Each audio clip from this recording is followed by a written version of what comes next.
Hej, alle sammen velkommen til RepairGuide.dk. Det er blevet søndag, og vanen tro, så skal vi have en søndagsvideo. Selvom I fik en video her i fredags, der viste jeg jer jo, hvordan man ved hjælp af en Aqara-sensor, sådan en vandsensor, nemt kan gøre sin kondenstørretumbler smart. Et par huller i vandfilteret, et par spyd ned i, og så forlænge den her ledning over til sensoren, og så er du good to go. Et projekt, som allerede nu er i brug herhjemme hos RepairGuide.dk, og sensoren er jo altså også kompatibel med Home Assistant, så har man det, så kan man også nemt lave noget tilsvarende. Vi tager lige ideen et skridt videre i dag. Vi skal bruge den samme sensor, men i dag der laver vi en sengesensor.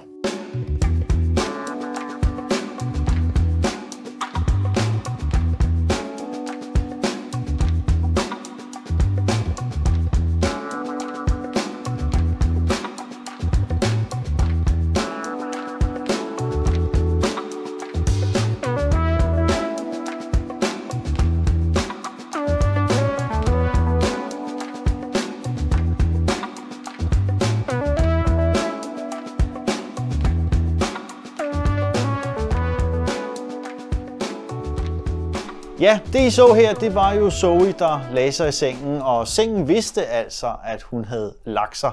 Og det skabte en serie, et flow og en serie af actions. Blandt andet Philips Hue, som jeg har som sengelamper herinde, skiftet over til Zoes egen personlige scene. De her LED-bloklys, vi har stående herinde, som er IR-styret og batteridrevne. Super fede bloklys, som jeg har købt på Amazon. Det kan I se nede i beskrivelsen, der er link til dem.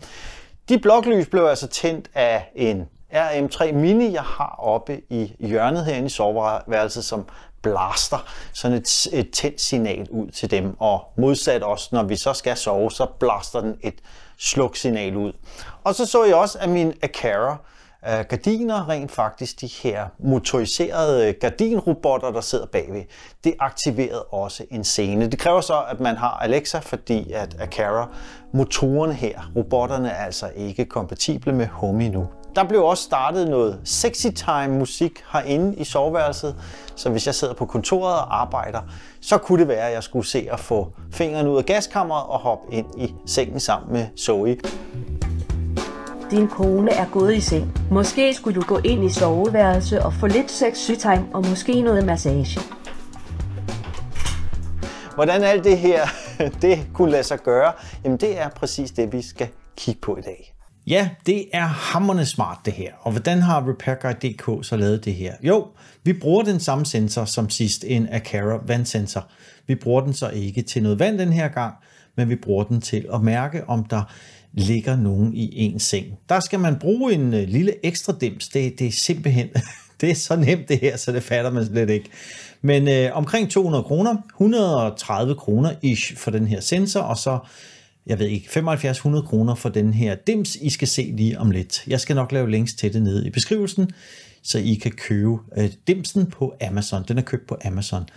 Men lad os gå over på arbejdsbordet og se, hvad det er for en gadget, som kan bruges sammen med den her Aqara-sensor. Og derved så får vi altså meget nemt lavet en sengesensor. Som jeg sagde, udgangspunktet er igen at bruge sådan en Aqara-sensor. Hvis ikke du så den video med min kondenstørretumbler, så er det her en sensor, som kan måle vand. Normalt sidder der altså ikke ledninger på.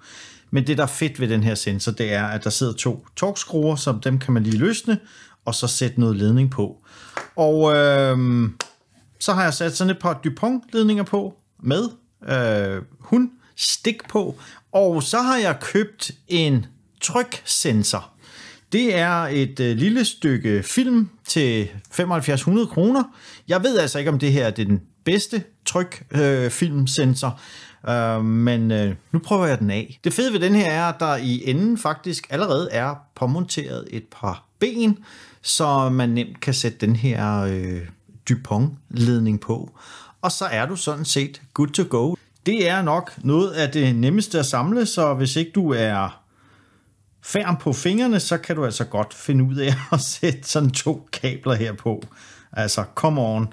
Sådan der. Så er der sat 2 DuPont-ledninger på en lille stykke film, som er tryksensitivt. Og hele ideen med det her er jo så, at når der bliver trykket på den her på et vist niveau, altså en vist vægt, så kortslutter den altså de her 2 ledninger her, og så tror Aqara vandsensoren, at der er kommet vand, og det her kan du så bruge i et flow til dit soveværelse, eller hvad du nu vil, under et måtte, under et tæppe eller et eller andet. Man må lige prøve sig frem, hvor den her sensor skal sidde i forhold til, hvor meget tryk der nu er det givende sted. Jeg satte den her lille stykke film her i midten af sengen, altså hvor man ligger med sin numse. Der blev det for tungt, fordi når man rejser fra sengen, så vil den her filmstrip, den vil altså ikke slippe kontakten. Så jeg flyttede den op til hovedgæret, sådan cirka 10 cm fra hovedgæret, og så fungerer det faktisk rigtig, rigtig godt.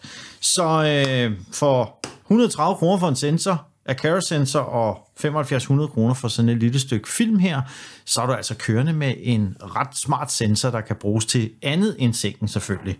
Ja, det var dagens projekt at bygge sådan en sengesensor med et stykke trykfølsom film og en Aqara sensor. Selve den her film her, skal vi kalde den en sensor, jeg ved ikke om det er den bedste.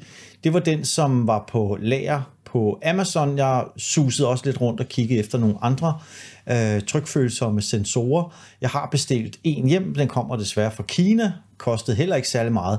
Den vil jeg så prøve af, når den nu kommer. Men det her fungerer faktisk rigtig godt. Det har noget at gøre med placeringen af det her lille stykke film i forhold til trykket, hvornår der bliver kortsluttet.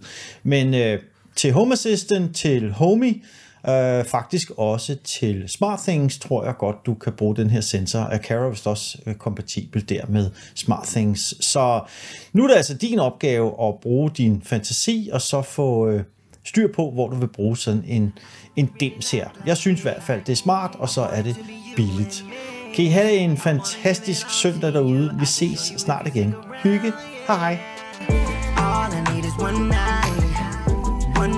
Change your mind. Wait until the morning before you get out of here. Yeah, baby, we need more time. Yeah, more time to change our lives. Yeah, we could be the greatest if you just give us a chance. Yeah, can we just stop fighting one time, one time? Can we just stop fighting one time, one time? Can we just stop fighting one time, one time?